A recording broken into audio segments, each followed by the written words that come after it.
Assalamualaikum warahmatullahi wabarakatuh. Sobat Unggul dimanapun Anda berada, selamat datang di MFA Talk Unggul dan Inovatif. Sobat Unggul, bagaimana kabar Anda hari ini? Semoga Anda sehat selalu. Sobat Unggul, perkenalkan saya Hizriansa, ditemani oleh teman saya sebagai kameramen Pak Husnu Abadi. Sobat Unggul yang kami banggakan, ada banyak hal yang sesungguhnya tidak kita ketahui dengan sempurna yang disebabkan oleh informasi yang sangat minim. Salah satunya adalah tentang prodi statistik terapan. Ada banyak pertanyaan yang masuk ke kami tentang apa itu prodi statistik terapan, bagaimana perbedaannya dengan statistik murni, bagaimana prospek kerjanya, terus prodi ini belajar apa saja di dalamnya. Untuk itu di MFA Talk Bincang Prodi kali ini kita akan kupas secara tuntas berkaitan dengan prodi statistik terapan. Sobat Unggul dimanapun Anda berada, pada hari ini kita sudah kehadiran tamu seorang Kaprodi D3 Statistik Terapan. Kita sapa dulu beliau. Assalamualaikum Pak Jihad. Waalaikumsalam warahmatullahi wabarakatuh. Pak Rian. Terima kasih Pak Jihad sudah datang di MFA Talk pada kesempatan kali ini. Pak Jihad, barangkali ada sobat unggul yang di luar sana belum mengenal Pak Jihad. Barangkali pertama Pak Jihad bisa memperkenalkan diri terlebih dahulu. Oke, terima kasih. Assalamualaikum sobat unggul. Ya, perkenalkan saya Jihadil Qudsi. Saya adalah ketua program studi dari program studi D3 Statistika Terapan Medika Farma Husada Mataram. Oke, baik. Pak Jihad, saya ingin memulai dengan pertanyaan yang paling penting. Oke. Banyak yang menanyakan tentang kenapa sih harus prodi statistik terapan? Kenapa bukan statistik murni? Apa sih perbedaan antara statistik terapan dengan statistik murni? Oke. Mungkin saya jelaskan sedikit dulu ya. Kita berawal dari dulu. Statistik atau sebenarnya nama lebih bagusnya kita sebut statistika sebenarnya. Karena statistik itu merujuk pada angka. Kalau statistika keilmuannya, statistika itu. Statistika itu adalah bagian dari matematika. Ya, dia anak dari keilmuan matematika yang lebih fokus kepada data dan analisisnya dan interpretasinya, lebih ke sana. Terus di dalam statistika itu ada berbagai macam cabang ilmu juga, ya. Tapi terbagi menjadi dua besar, yaitu statistika murni, ya, dan statistika terapannya, kayak gitu. Kalau statistika murni itu lebih kepada mengolah rumus-rumus atau fungsi-fungsi yang ada dalam statistika, lalu mungkin di mix atau bagaimana itu sehingga dikasih distribusi apa sehingga menjadi sebuah rumus yang baru yang akan diterapkan nantinya ke dalam sebuah data atau keilmuan yang lainnya, misalnya dalam ekonomi jadi statistika ekonomi, di bidang sosial jadi statistika sosial, seperti itu. Dan itu menjadi cikal bakal dari statistika terapan itu. Jadi penerapannya di bidang mana, seperti itu. Jadi statistika terapan itu adalah sebenarnya bagian lanjutan dari statistika murni, seperti itu. Cuman bedanya adalah statistika murni itu lebih menggorok pada rumus-rumusnya yang senang bereksplor dengan keilmuan matematikanya di situ, ya, digabungkan dengan keilmuan statistiknya sehingga bisa menemukan suatu formula baru, rumus baru. Statistika terapan adalah penerapan dari formula dari statistika murni itu. Artinya Pak Jihad, apakah kita bisa menyimpulkan bahwa statistik terapan itu adalah lebih spesifik dibandingkan statistik murni? Benar Pak Rian, lebih spesifik di dalam hal penerapannya, jadinya lebih luas. Kalau kita berbicara tentang spesifikasi, maka kita akan menanyakan yang berkaitan dengan kalau kita mau kuliah ke statistik terapan MFA, dia lebih spesifik kemana arahnya Pak? Kalau berkaca kepada visi misi dari D3 Prodi D3 Statistika Terapan, kami datanya lebih kepada data kesehatan dan data sosial kependudukan. Data kesehatan dan sosial kependudukan. Oke, baik Pak Jihad. Kemudian sebelum kita mengarah jauh, tentu ada salah satu yang paling sobat unggul nanti tunggu informasinya, yaitu berkaitan dengan akreditasi. Oke. Kalau akreditasi dari Prodi Statistik Terapan sendiri, akreditasinya apa, Pak? Kami masih memiliki akreditasi minimum baik kami dapatnya. Itu. Sedangkan kami sekarang sedang mengajukan untuk reakreditasi kembali dan semoga mendapatkan akreditasi yang lebih baik lagi. Oke, kami nanggung. Prodi startup ini didirikan sejak kapan, Pak? Berdirinya Prodi atau SK ya, SK-nya itu berdasarkan SK bulan Maret 2021, bulan Februari 2021. Penerimaan mahasiswa dimulai bulan Juni-Juli. Berarti ini sudah angkatan keberapa ini? Angkatan kedua. Sudah angkatan kedua. Kemudian ada lagi yang pastinya Sobat Unggul pengen tahu di luar sana, Pak Jihad. Mereka barangkali akan membayangkan bahwa ketika saya kuliah di Statistik Terapan, saya akan mempelajari apa saja sih di dalamnya? Oke. Seperti yang saya jelaskan tadi di awal, Statistika Terapan itu punya berbagai macam cabang, ya. Seperti juga dengan bidang-bidang yang lainnya. Statistika Terapan itu ada cabangnya yang bernama non parametrik, ada bagian dari parametrik, ada yang multivariat juga. Terus ada juga bidangnya time series, ada stokastik. Nah, itu bidang-bidang yang kami cantumkan di kurikulum kami, ya. Lalu nanti kami berikan penerapan ke data kesehatan dan data sosial kependudukan. Jadi keilmuan-keilmuan tersebut merupakan keilmuan-keilmuan yang biasanya diajarkan di kampus-kampus statistik lainnya juga yang ada di Jawa sana. Jadi bahasanya keilmuan tersebut keilmuan yang dari statistika murni, lalu kita berikan penerapan ke bidang kesehatan dan bidang sosial. Ini singkatan apanya, Pak? Kalau kita singkatan dari Statistika Terapan itu, Pak? Yang kami menyingkatnya biasanya dia 3 starter kalau biar lebih gampang kita benar. Pak Jihad, kalau kita berbicara tentang starter, ini jejaknya S1 apa D3? Diploma 3. Diploma 3. Artinya kalau kita berbicara diploma 3, Pak Jihad, artinya kan prakteknya lebih banyak dibandingkan teorinya. Apakah betul demikian, Pak Jihad? Benar. Kalau merujuk kepada peraturan tentang diploma 3, kami prakteknya 60%. 60% daripada teorinya 40% seperti itu. Pak Jihad, barangkali masih ada Sobat Unggul di luar sana yang masih penasaran, kalau nanti saya masuk di starter, saya akan praktek di mana saja atau PKL-nya berapa kali sih saya sampai saya selesai nantinya? Oke. Kalau untuk PKL kami di kurikulum kami ada 2 kali PKL, ya. Satu di tempat bagian kesehatan, satu ini di tempat bagian sosial kependudukan. Bagian kesehatan seperti di Dikes, nanti rumah sakit, ya. Nanti sebisa mungkin mahasiswa bisa belajar tentang data-data kesehatan di rumah sakit atau data-data kesehatan di Dikes, ya. Orang-orang Dikes juga mungkin bisa memanfaatkan mahasiswa kami di situ untuk bertanya atau menggali ilmu tentang statistik juga, bagaimana cara pengolahan data yang baik dan yang benar. Kalau di bidang sosial kependudukan, kami ada 2 tempat, yaitu di Dukcapil sama di BPS Medan Pusat Statistik. Kan 2 tempat ini biasanya lebih ke sosial kependudukan. Kalau menurut Kak Proni, bagaimana sih sesungguhnya nanti lulusan kita ya Statistik Terapan nanti bekerja misalnya di Dinas Kesehatan, bagaimana peran mereka nanti ketika mereka berada di Dinas Kesehatan? Oke. Itu harapan terbesar kami sebenarnya, karena gini, kenapa kami memberikan di situ divisi misi kami adalah lebih kepada ke data kesehatan, data sosial kependudukan, karena di wilayah NTB ini data kesehatan dan data sosial kependudukan itu masih sangat masih kurang diolah seperti itu menurut saya. Ya, masih ada kesenjangan di sini. Saya berkata bahwa antara real dengan data yang didapatkan itu masih ada gapnya.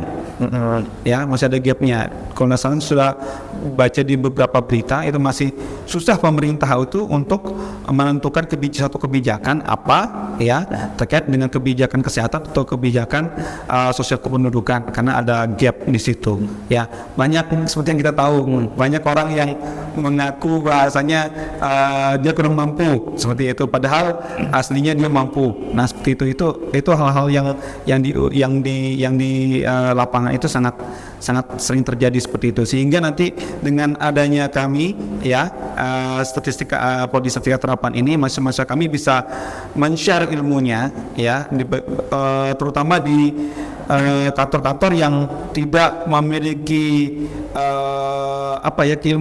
keilmuan statistik yang lebih spesifik. Kalau BPS mungkin punya keilmuan statistik yang di situ BPS, tapi yang seperti Dukcapil, Dinas Kesehatan atau rumah sakit yang memiliki seorang data scientist-nya kurang, itu sebisa-bisa bisa sangat membantu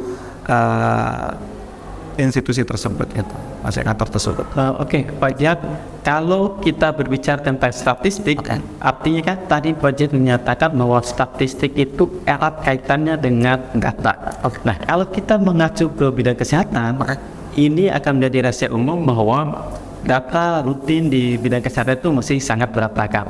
Nah, misalnya seandainya nanti pihak misalnya puskesmas atau dinas kesehatan membutuhkan tenaga statistik untuk membuat sebuah visualisasi data dari data kesehatan itu, apakah lulusan D3 Statistik Terapan juga memiliki kompetensi ke sana nanti? Iya, itu sudah kami cantumkan juga di kurikulum pembelajaran kami ya. Jadi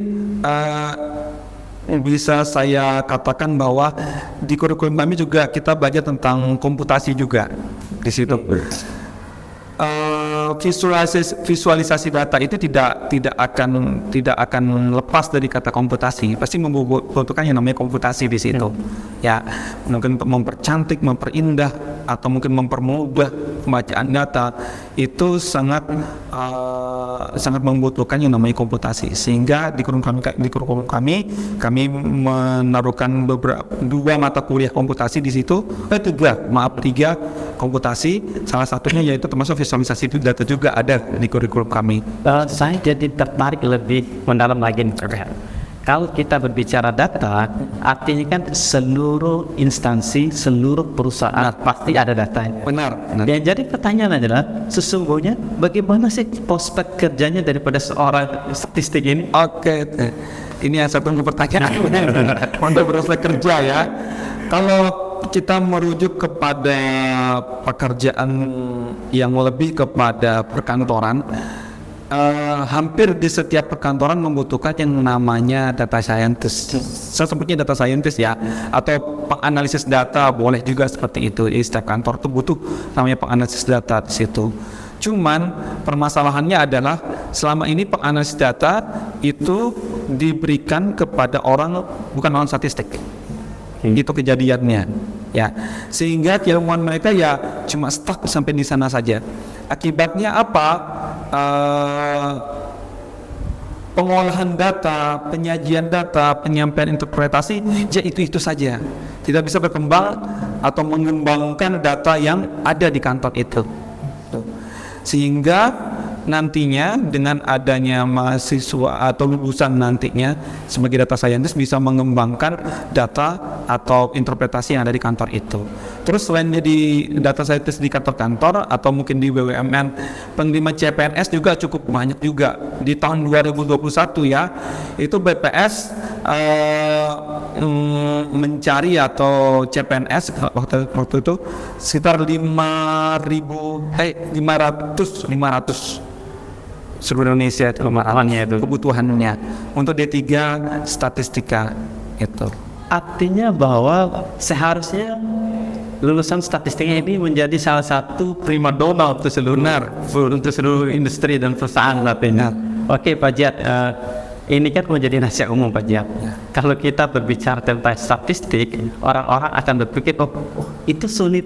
Nah, ya, jadi pertanyaan adalah bagaimana sih sesungguhnya metode pembelajarannya di kampus sehingga memang itu nggak sulit dan statistik itu sesungguhnya menyenangkan, nggak semenakutkan seperti yang dipikirkan oleh sobat unggul di luar sana. Oke, ini benar-benar jadi PR kami sebenarnya. Ya, benar ya, ini PR kami.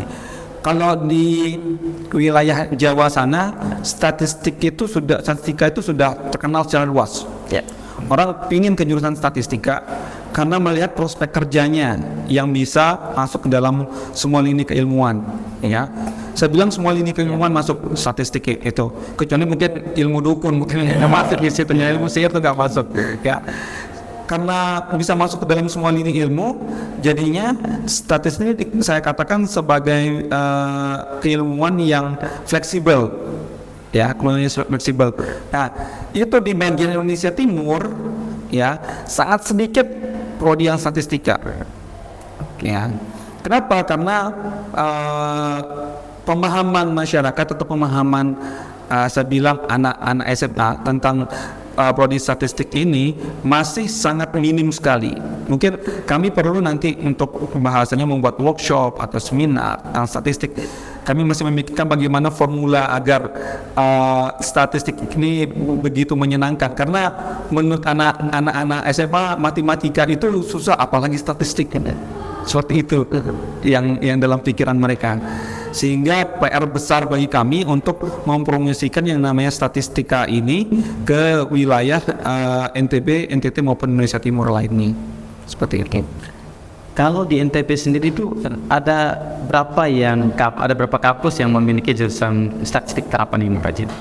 Kalau statistika terapan itu hanya D3 Firman Dasar Mataram saja. Nah, kalau untuk D3 statistika terapan. Tapi kalau S1 itu ada senior, ya bahasanya senior, senior, tapi S1 statistika itu yang memiliki Universitas Hamzah Wadi di Lombok Timur. Satu, kita juga sudah kerja sama dengan Hamzah Wadi dalam hal kurikulum, pengajaran maupun penelitian dan pengabdian. Ya tinggal penerapannya saja yang sekarang sedang berjalan, ya. Terus yang untuk sedang baru saja SK-nya yaitu S1 statistika Undrap, itu baru. Tapi mereka kampus prodi tersebut kan dalam S1. Kita yang D3 baru kita saja. Yang ada di wilayah Bali Nusra dan Indonesia Timur cuma ada D3 statistika terapan saja. Artinya kan kalau berbicara tentang S1 ada di kampus lain, dan kalau berbicara tentang diploma 3 satu-satunya di NTB adalah kita. Benar. Pertanyaan adalah kenapa sih kita harus memilih D3 bukan S1-nya, Pak Jeb? Oke. Kenapa Sobat Unggul memilih D3?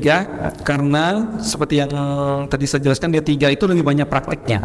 Artinya sekarang praktik itu menjadi ajang show up bagi mahasiswa di tempat praktik mereka, ya, untuk ini loh keilmuan saya, ini loh saya bisa aplikasi ini, saya bisa aplikasi itu. Nanti sebisa mungkin saat mahasiswa sudah show up itu terhadap keilmuannya, bisa membantu kantor tersebut saat mereka praktik kerja, nanti bisa direkrut sebelum lulus. Oke, gitulah. Terus itu keunggulan yang pertama. Keunggulan yang kedua yaitu karena lebih banyak praktiknya, jadi di dunia kerja itu kita sudah punya gambaran lebih dulu. Oke. Di dunia kerja itu kita punya gambaran lebih dulu, sehingga nanti pada saat bekerja tidak lagi yang namanya bingung mau mengerjakan apa, bingung seperti apa kerjaannya di sana. Itu jadinya sudah punya keilmuan yang tepat untuk di dunia kerja itu. Seperti itu, Arian. Kalau kita sederhanakan saja, artinya bahwa kalau kita kuliah D3, langkah kita lebih cepat dibandingkan yang lain artinya. Seperti itu. Pak Jihad, kalau kita bisa memetakan keunggulan, apa sih sesungguhnya keunggulan D3 statistik kita dibandingkan dengan S1 yang statistik yang lain? Oke, kalau keunggulannya mungkin D3 dengan S1 tadi ya. Tapi kalau bisa kita berbicara antara statistika terapan dengan statistik yang biasa, keunggulan kita karena masalah penerapannya itu lebih spesifik. Artinya penerapan ke dalam bidang kesehatan dan bidang sosial budaya itu lebih spesifik gitu. Kalau statistika pada umumnya itu biasanya masih luas sekali.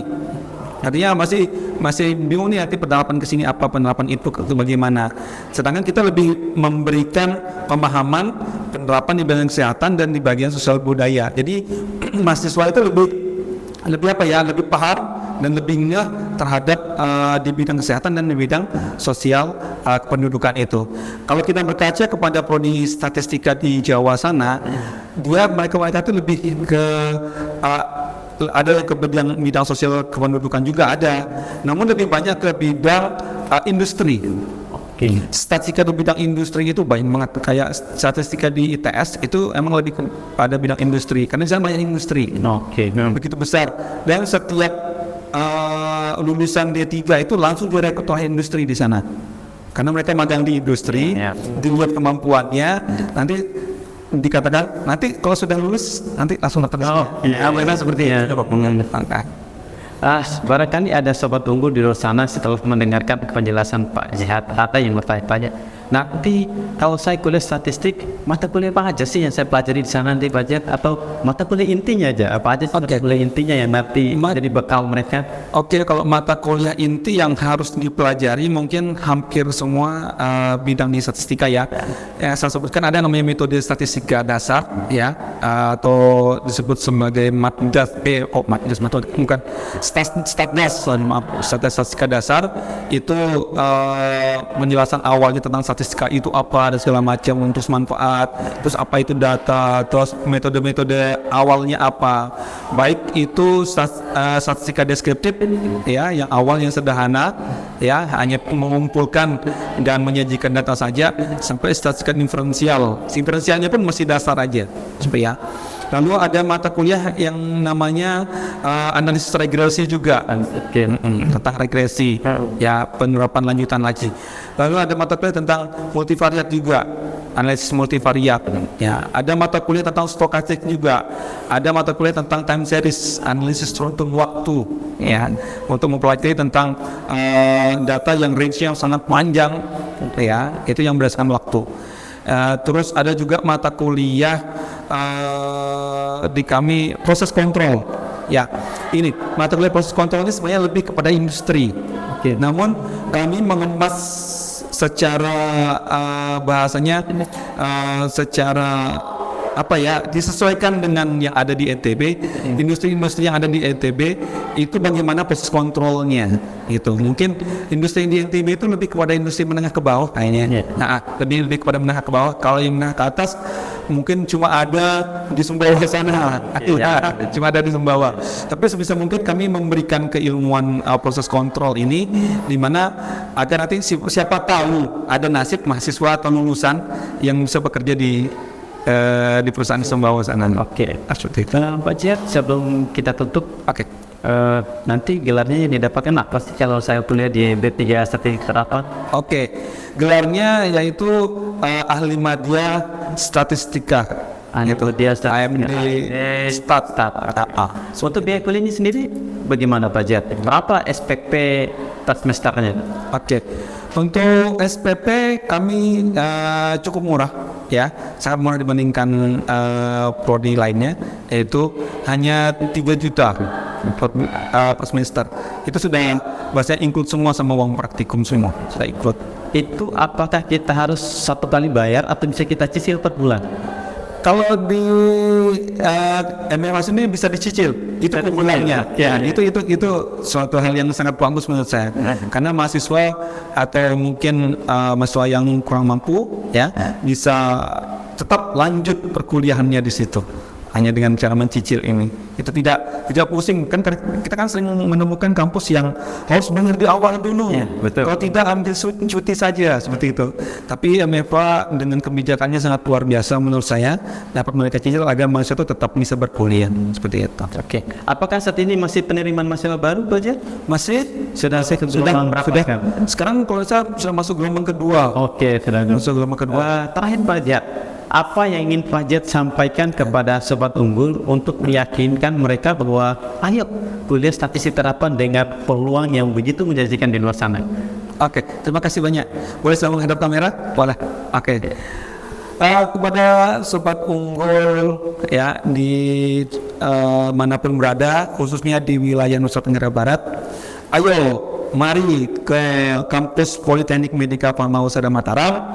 Kami dari program studi D3 Statistika Terapan di sini menunggu sobat unggul sekalian ya untuk mendaftar di kami, karena kami adalah satu-satunya prodi ya D3 Statistika Terapan yang ada di Bali Nusra ya. Kami menunggu sobat unggul sekalian agar kita bisa berkolaborasi dalam keilmuan statistika terapan ini. Baik, terima kasih Pak Jihad atas kehadirannya di MFA Talk di Bincang Prodi kali ini. Semoga Pak Jihad sukses selalu dalam membawa statistika terapan menjadi amin ya rabbal alamin. Prodi ya unggul di bidang dengan visi. Oke, baik Sobat Unggul dimanapun Anda berada, berakhir sudah kita bincang prodi tentang produktivitas terapan. Tadi kita sudah mendengarkan bahwa kalau kita berbicara tentang statistik terapan, maka kita juga akan berbicara tentang data. Kalau kita berbicara tentang data, maka semua industri, semua perusahaan, semua instansi itu membutuhkan selalu ada data. Sedangkan prodi statistik terapan ini akan fokus di bidang sosial demografi dan kesehatan. Untuk itu, Sobat Unggul dimanapun Anda berada, segera gabung dengan prodi statistik terapan. Prodi ini bisa dipastikan bahwa prodi yang dibutuhkan oleh semua instansi dan semua industri. Itu saja yang bisa kita kupas secara tuntas hari ini. Semoga Sobat Unggul ada yang tertarik, dan kami tunggu Sobat Unggul semuanya di prodi statistik terapan di Politeknik Merdeka Farmangsa Nusantara. Sampai jumpa di MFA Talk selanjutnya. Kami undur diri, saya Hijriansa dan rekan saya Husnu Abadi. Assalamualaikum warahmatullahi wabarakatuh. Waalaikumsalam. Terima kasih.